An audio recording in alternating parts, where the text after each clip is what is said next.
Hi everyone, it's Operation Wizard again. New haircut. I haven't posted in a while, apologize for that, but I want to finish up the Ork Codex. Um, so far we've done HQs, elites, and troops, and Fast Attack should be a pretty short video, there's only a couple sections. Okay, well the first entry is Storm Boys. Now, Storm Boys, they're good. I mean, they cost twice as much as a regular boy, but you get the jump pack. Or the jump infantry. Plus, Orc Jump Infantry gets to go an extra D6. If you roll a 1, you lose a boy, but you still get to go that extra 1. So really, when you think about like the 24-inch No Man's Land, if someone's playing right on that edge, and you're playing right on that edge as well, and you roll that 6, that's 18-inch jump, 6-inch charge. You actually have first turn charge. Doesn't happen that often because most people won't play right on the edge with you. Another thing about Storm Boys is you can actually take up to 20, which actually makes them useful. They didn't fall under the same thing as the elites where you can only get 15 of a unit. They're regular boys. They do have stick bombs, which is nice. Let's see what else. We can get the same upgrades as for like a knob with a power claw, heavy armor boss ball. You can get all that stuff. And then there's a special character they can take called Boss Zagstruck. Now, he's only 85 points, and he is basically got knob stats with a weapon skill of 5. And, okay, he's got an extra attack, too. So he's pretty good for 85 points. I don't use him, because I don't use Storm Boys, but if I did use Storm Boys, I don't know if I'd use him, because he has some rules written down that actually kind of confuse me a little bit here. Okay, well, some good stuff, some bad stuff. Alright, he's got the Vulture's Claws, which are on the charge a power claw. Only on the charge. And they're at initiative, though, which is good, so he'll be initiative 4 on the charge. And then he has Violent Temper, which makes him a commissar. If you fail your leadership test, he will, just shoot one boy, and then you pass your test. Now, Swoop Attack is good, but at the same time, I want someone to maybe clarify the ruling for me. Okay, so Zagstruck and the Vulture Boys must enter by Deep Strike. That's the part I don't like. Everyone's like, well, that's the whole point is Deep Strike, and they can charge off the Deep Strike. That's their thing. You lose D3 boys and you charge off the Deep Strike, but whatever. But you have to Deep Strike them. Now, if I'm going to take Storm Boys, I'm going to take a full 20. So I'm going to do Deep Striking in 20 in Zagstruck. That might be kind of hard to pull off. When I do use Storm Boys, I'll just get into that a little bit. I actually like to keep them in reserves, not Deep Strike. Because usually what happens is you don't get them, second turn, hopefully not second turn. And so some combats fighting in the middle, somebody might be zipping ahead trying to get to you. And then, boom, your boys come on, 12 inches and plus that D6, and you probably can wog that turn. So they actually can hit the middle of the board relatively well if you just hold them in regular reserve. I do that because I don't want to get shot up. They are 12 points per model.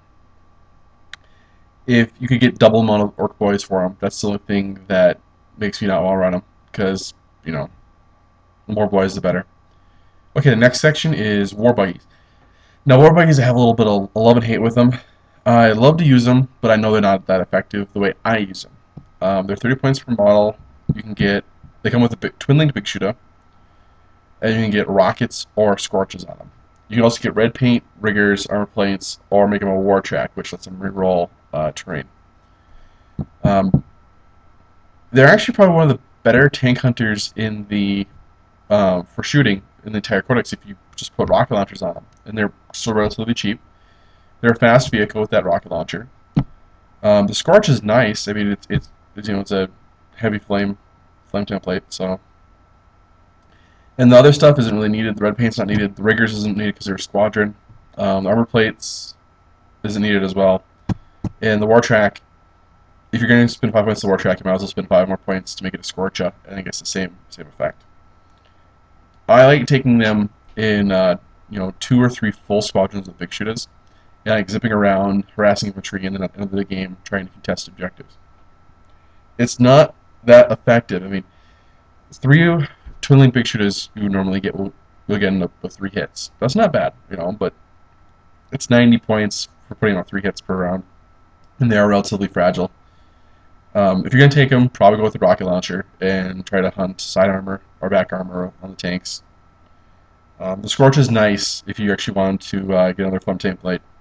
It's nice. You might run 2 rockets in a Scorch. It actually works really well. Okay, now we have the War Bikes.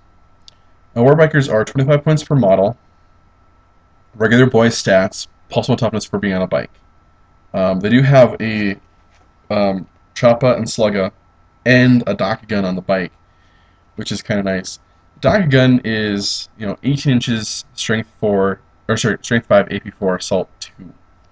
So it is a decent strength gun. It's like a mini heavy bolter, I guess you could say. And they have exhaust clouds, which I believe gives them a 4+ cover. Everybody for the entire unit 4+ cover. And then you have the regular knob upgrades. So they're decent, If you take Waz Daka, you can make him troop, which is awesome. You won't see too many people taking regular war bikes. You'll see them taking knob bikers. But they're not bad. They're still at 25 points per model, plus you want to probably get a knob and stuff, so I don't know. I would take boys in a truck, but okay, Deathcopters. Deathcopters, they're interesting. They are a 1 to 5 squad, so that's actually a kind of cool thing. I see a lot of people take squads of 1, and they come with twin link big shooter just like the war buggy.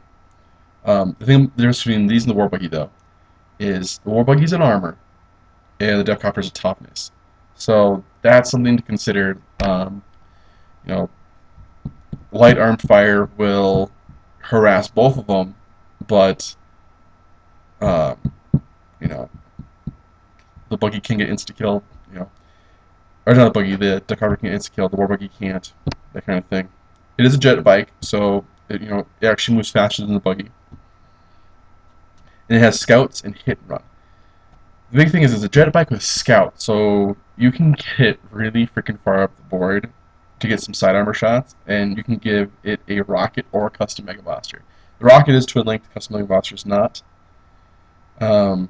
And then there's the Big Bomb and the Buzzsaw. The Big Bomb's kind of nice. It lets you drop a template, I believe, in the movement phase over whatever you flew over, and it's okay. It spreads up, kills infantry relatively well. The Buzzsaw's a Power Claw, except it's boy stats, not knob stats. Your Power Claw is going to be strength of 6, 7 on the charge. So, not the greatest at attacking armor, and that's what you'd probably want it for. They are 35 points per model, plus you probably want to give them a rocket, and their rocket is 10 points instead of 5, like the buggy. So you're looking at a 45-point model to try to get side armor shots, and you still are orc shooting even with twin linked. So out of all the fast attack, I think Storm Boys and War Buggies are the best, and then Deathcopters are close. Then War Bikes, they're not that great. They're fun, but they're not that great. Okay, that's the fast attack, and heavy is going to be a big video. I might actually break it into 2, and that's going to be sometime either later today or later this week. Okay, bye.